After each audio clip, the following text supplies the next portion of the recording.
السلام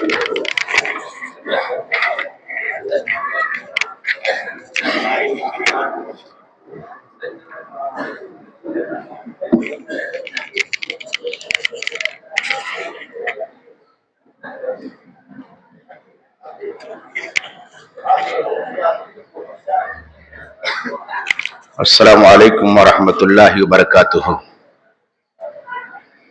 الحمدللہ رب العالمین والصلاة والسلام علی محمد خاتم النبیین وعلی آلہ وصحبہ اجمعین ومن تبعهم بإحسان الى یوم الدین، اما بعد۔ اعوذ باللہ من الشیطان الرجیم، بسم اللہ الرحمن الرحیم۔ قال اللہ تعالی انا نحن نزلنا الذکر وانا له لحافظون۔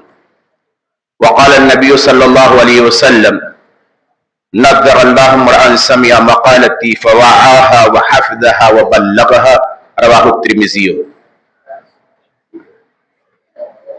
مکرم و محترم اساتذہ جامعہ، ذمہ داران جمعیت ابناء قدیم جامعہ رحمانیہ، عزیز طلبہ و طالبات،